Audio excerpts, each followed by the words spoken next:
Welcome to Congress in Context, your guide to navigating the complex world of Capitol Hill. Great to be here. Today we're doing a deep dive into July 16th, 2025.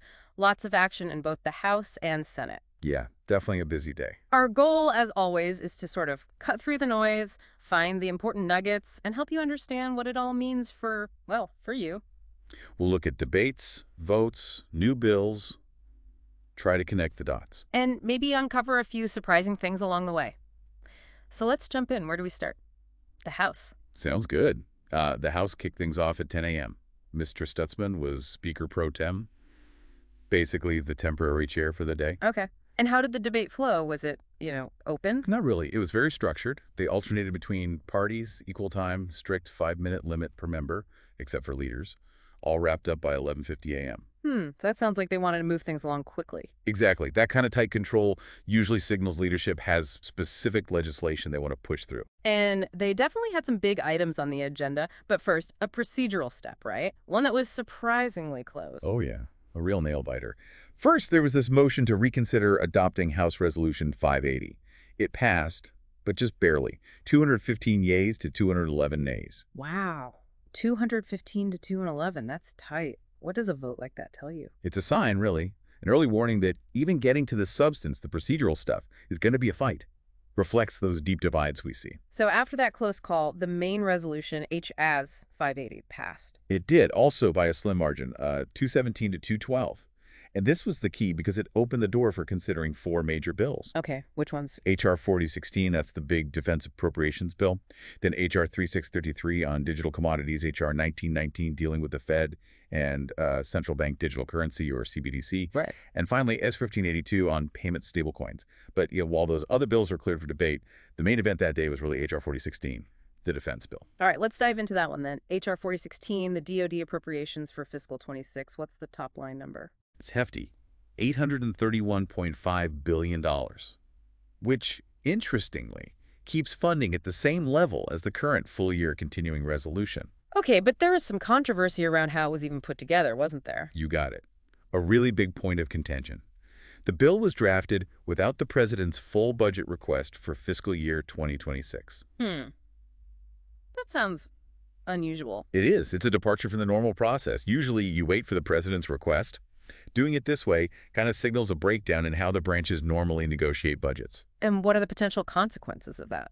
Well, one speaker warned it could lead to a second full-year continuing resolution, just funding things at the same level again without a proper new budget.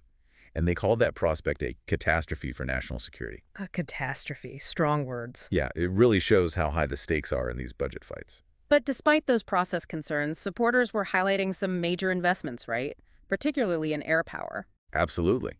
They really championed funding for the Navy's next-gen fighter, the F/A-XX. The argument was, basically, we need both that and the Air Force's F-47. Why both? The idea is you need more airframes, different types, land-based, carrier-based, to make it harder for any potential adversary to target our forces effectively. Air superiority requires numbers and diversity. Got it. But this bill wasn't just about planes and ships, was it? It seems like it became a vehicle for other issues, too. Oh, definitely. It was loaded with really divisive policy riders. Things not directly related to defense spending, but tacked on. Like what? Give me an example. Okay, well, there were provisions limiting access to reproductive health care for service members and their families. That's a big deal, especially since almost 20% of the military are women, and many are stationed in states where access is already restricted. Right. And there was more on social issues. Yeah, critics pointed to language they said would disenfranchise gay, lesbian, and transgender service members. Big concerns raised about how that affects recruitment, retention, morale. Anything else? There were also explicit restrictions on funding for anything related to critical race theory or concepts seen as discriminatory or teaching racial superiority. Okay. And it didn't stop there. The bill blocks money for the Pentagon's Diversity, Equity, Inclusion, and Accessibility Plan. It even prohibits funding for any DEI office. Wow. So really getting into the weeds of cultural debates within a defense bill. Exactly. And one more kind of specific one, a ban on funding for NewsGuard technologies. It just shows how these must-pass bills can become magnets for all sorts of agendas. It really turns up the heat on an already critical piece of legislation. But amidst all that, was there any common ground, any bipartisan agreement? There was actually. You saw it in some of the amendment packages they approved en bloc. That just means voting on a group of amendments together to save time. Right. And block number 5, for instance, shifted $2 million to the National Guard's counter-drug program and another $2 million specifically for DoD counter-narcotic support. The target, illicit fentanyl. Ah, fentanyl. That's Yeah. something you do hear bipartisan concern about. Definitely. So even in a divided climate, some issues can bridge the gap.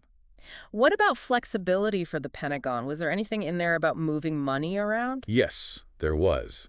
The Secretary of Defense gets authority to transfer up to $6 billion for higher priority items if unforeseen needs pop up. The catch is, Congress can't have previously denied funding for that specific thing.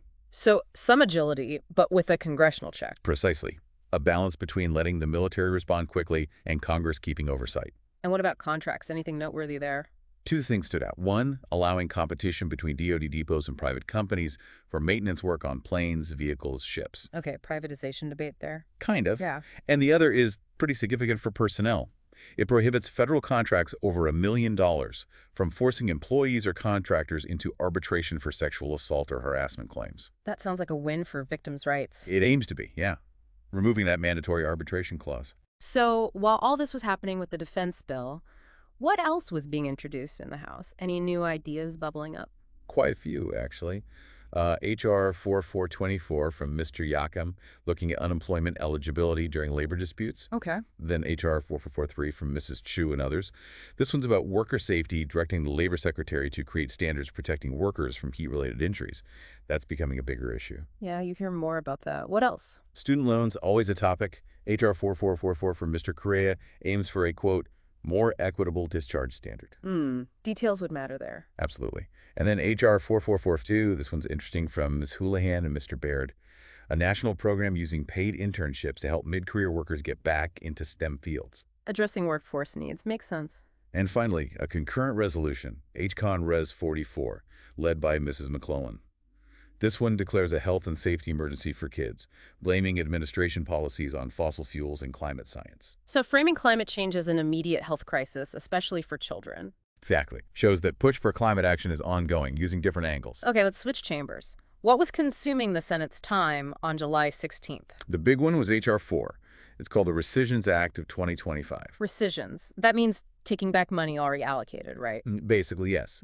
This bill aimed to rescind or cancel specific budget authority the president had proposed taking back in a special message back in June. And did it pass the Senate? It did, as amended. The vote was 51 yeas to 48 nays. Very tight party line vote, essentially. And I bet the debate was lively. Oh, incredibly heated. Yeah. It really laid bare the partisan fault lines on spending. Supporters called it essential for fiscal sanity. They targeted foreign aid spending. They labeled ridiculous and crazy. Did they give examples? Specifics always make these debates more concrete. They did. And the examples were designed to grab attention. Things like $18 million for gender diversity in the Mexican street lighting industry. Okay. $2.4 million for disaster aid related to sexual orientation and gender identity, $3 million for Iraqi Sesame Street, and $33 million for UN programs, including, quote, transgender tampons in Bangladesh. Wow. Those are definitely specific and likely chosen to provoke a reaction. That's the political strategy, yes. Highlight spending that sounds questionable or wasteful to your base. So what was the counter-argument from opponents? They went hard against it, called it a complete surrender of Congress's power to the purse. They argued it damages America's global standing, could even cost lives. How so? They pointed out foreign aid is only about 1% of the federal budget and argued it brings significant returns, including creating jobs back here in the U.S. A fundamental disagreement on the value of that spending. Was there one particular cut that drew a lot of fire? Yes. The proposed $1.1 billion cut to the Corporation for Public Broadcasting, the CPB. Ah, public radio and TV. Exactly. Opponents said it would devastate local stations, hurt educational shows like Sesame Street and Mr. Rogers, and even impact emergency alerts in rural and tribal areas. What was the pushback on the emergency alerts point? Supporters countered that those alerts run through FEMA's system, IPPOL-WS, not CPB directly, so funding CPB wasn't essential for that function. Okay. What about other humanitarian concerns? Opponents brought up a really stark image. 500 tons of high-nutrition biscuits, already paid for by taxpayers worth $800,000, meant 4 kids in Afghanistan and Pakistan, apparently about to be incinerated. Why incinerated? They blamed administration incompetence, saying they cost $130,000 just to destroy the food. They also hit on $500 million in cuts to global health, impacting family planning and therapeutic food for malnutrition, plus $1.3 billion from refugee assistance. And Ukraine funding came up, too. Yeah, concerns that the bill could cut $300 million from the Ukraine Security Assistance Initiative. Opponents argued that would basically empower Putin. Now, I heard some pretty strong language used about the process itself, something about a double cross. That was a major line of attack from the opposition. They claim this was the first time since 1972 that the majority used this specific rescissions process, which only needs 50 votes to cancel spending priorities that were agreed upon in a bipartisan budget deal, which normally needs 60 votes. So, using a simple majority tool to undo a deal that required broader support? Exactly. They warned it would wreck Senate bipartisanship, basically weaponizing procedure to bypass prior agreements. And that ties into another criticism I saw about debt hypocrisy. Right. Critics pointed fingers back at the majority party, saying, you just passed this big, beautiful bill, adding $4 trillion to the debt with tax cuts, mostly for the wealthy. Okay. So they argued, now you're trying to cut $9 billion and claim it's about debt reduction. That's hypocritical, framing it as politics, not serious fiscal responsibility. There was also a broader argument about global influence, wasn't there? The U.S. versus China and Russia. A very strong theme. Many senators argued these cuts to foreign aid, diplomacy. There were reports of firing State Department staff, dismantling the administration for community. Living all this creates a vacuum. A vacuum that others will fill. That was the argument, that China and Russia are eager to step in where the U.S. pulls back, whether it's economic development, influencing information, global health leadership. They cited China boosting its diplomatic budget and WHO contributions as evidence. So a real debate about America's role in the world. Did opponents try to change the bill with amendments? They tried several times. Motions to protect funding for faith-based groups helping refugees, for the Feed the Future program, for CPB, for aid to Europe and Central Asia, for UNICEF, for the U.S. Institute of Peace. And the outcome? All failed. Yeah. Mostly by very narrow margins, like 48 to 51 or 49 to 50. It just shows how divided the Senate was on every single one of these spending cuts. Okay, so besides the Rescissions Act, what else came up in the Senate? New bills introduced? Yes, a few notable ones. S. 2298 from Senator Padilla, similar to the House bill on heat safety standards for workers, shows that concern crossing chambers. Interesting. Then S. 2304 from Senators Warner and Capito, establishing an incentive credit for capturing mine methane. That's an environmental angle. And S. 2305. From Senator Budd and others. This one wants to amend the Foreign Agents Registration Act, FERA.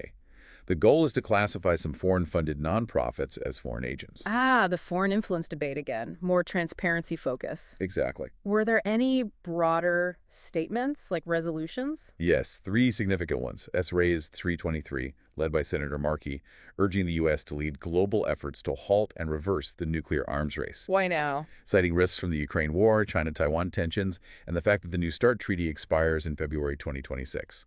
So, a sense of urgency there. Okay, what else? S. raised the 324 from Senator Rosen.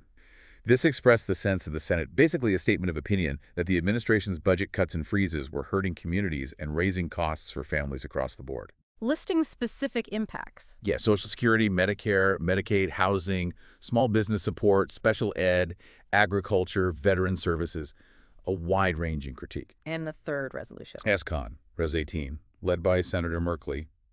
Similar to the House one, recognizing a health and safety emergency for kids due to administration policies on fossil fuels and climate science, even citing expert predictions of over 195,000 additional deaths. Wow. Connecting climate policy directly to mortality figures. That's powerful framing. Very direct, yes. So, stepping back from the specific bills and resolutions, what does all this activity on July 16th tell us about the bigger political picture on Capitol Hill right now? Well, I mean, it paints a pretty stark picture of partisan polarization, doesn't it? The debates on defense funding, and especially on the Rescissions Act, they just scream division. Fiscal policy, the government's role, foreign aid, how Congress even uses its power. Deep divides. And the language used, frightening Americans, double cross, it feels really intense. It really does. The stakes feel incredibly high, and the rhetoric reflects that. It's raw political battle. How much of this is about Congress versus the White House, that interbranch tension? That's definitely a big part of it. You mentioned the Supreme Court allowing education department layoffs earlier. That's one piece. Then the administration using this rescission authority, which the opposition called controversial. Mm. It's a constant push-pull over budget control, policy direction. Who really gets to decide? Right. Who holds the purse strings? Who sets the agenda? Exactly. But even with all that conflict, did we see any glimmers of hope? Any areas where they might actually work together? You know, there were a few small pockets. Yeah. You mentioned the fentanyl funding in the House that got bipartisan support. There's also generally shared concern, even if they disagree on solutions, for allies like the Afghan SIV applicants. So specific problems can sometimes cut through the noise. Sometimes. Even if the bigger bills containing those fixes end up as partisan battlegrounds, the underlying shared interest is there. Potential starting points? Maybe. And underlying all the legislative maneuvering, there's always the battle over the narrative, right? How each side frames the issues. Absolutely. It's constant. You hear it in how they talk about the economy Bidenomics versus the Trump economy. You hear it in how they describe spending, is it life-saving food aid or wasteful gender diversity programs? It's not just policy, it's persuasion. Precisely. It's about winning the public argument, shaping how people understand what's happening. So let's bring it back to the listener. Why should everyday Americans care about these debates and votes on Capitol Hill? What's the real-world impact? Well, first and foremost, it's about that power of the purse. Congress decides how trillions of your tax dollars are spent. Those debates on defense spending, on rescinding funds, they directly shape our national priorities. Defense readiness, public health, our role in the world. It all comes down to these budget choices. And it hits social programs and rights directly, too. Absolutely. Those discussions about education department cuts, the Older Americans Act, federal actions, or even just inaction, can profoundly affect students with disabilities, seniors, victims of assault. And those policy writers in the defense bill, they bring debates about reproductive rights, LGBTQ+ protections right into the military. What about the economy? How does this connect to people's wallets? Directly. That one big, beautiful bill mentioned in the Senate, the tax law impacts your take-home pay, how businesses invest, especially things like permanent tax cuts or expensing rules for small businesses and farms. Other cuts. Conversely, yeah, those debates over cutting foreign aid or CPB funding show how even cuts that seem small on a federal scale can ripple outwards, potentially affecting local radio, TV, or humanitarian efforts you might care about. And the whole foreign policy debate has implications beyond just budgets, right? U.S. standing? Huge implications. That argument over foreign aid really gets at a fundamental question. What is America's role globally? Do these funding choices project leadership and values, or do they create that vacuum for China and Russia to fill? It touches everything: global health, who controls information, even supply chains for critical minerals. Plus, the looming expiration of the New START nuclear treaty adds another layer of global uncertainty. A very serious one, yes. And just watching the process itself is revealing, isn't it? Definitely. Seeing how Congress actually works day to day, the procedures, the amendments, the close votes, it helps you understand how laws get made or sometimes don't get made. It highlights the real challenges of governing in such a divided time. Okay, so looking ahead, what are the ripples from this particular day in Congress? What should we be watching for next? Well, the way that Rescissions Act passed, especially with the double-cross accusations flying, that signals more intense budget battles ahead. Expect ongoing fights over appropriations, over how these specific cuts are actually implemented, and what the real consequences turn out to be. And the social policy issues embedded in that defense bill. Those aren't going away. The riders, plus that Supreme Court decision on the education department. It points to continued wrestling over the federal role in reproductive rights, LGBTQ+ protections, civil rights in education. That trajectory is still very much in flux. What about the global stage? We'll keep seeing this reevaluation of America's international role, how the U.S. engages, where it pulls back, and importantly, who steps into any gaps left behind. That's a major trend to watch. On a more positive note, maybe the fentanyl crisis. The bipartisan support for funding the counter-drug efforts suggests this will remain a high priority. Expect more legislative action focused on disrupting supply chains, maybe more support for treatment and communities. Climate change, those resolutions suggest the pressure isn't letting up. Not at all. Framing it as a health emergency, especially for kids, keeps the pressure on for action on fossil fuels, emissions, and climate science. That debate will absolutely continue.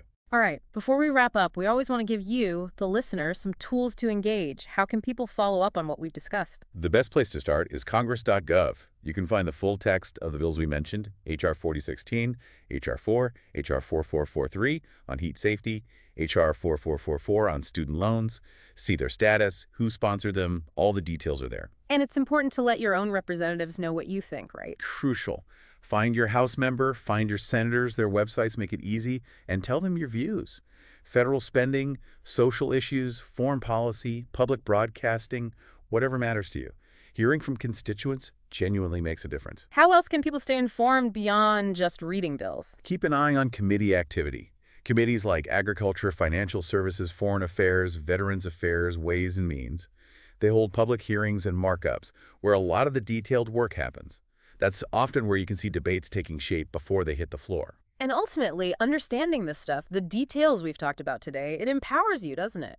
It really does. It lets you see past the headlines, understand how your tax dollars are being used, and engage more effectively in our democracy on the issues you care about most. It's about participation beyond just voting. So as we close out this deep dive into a single day on Capitol Hill, here's something to think about. We've seen debates about military hardware, economic policy, global aid, social issues. In today's world, with everything so interconnected, what really defines a nation's strength? Is it purely military might? Is it economic power at home? Or is it also about how we engage with the vulnerable, both here and around the world? Something to consider.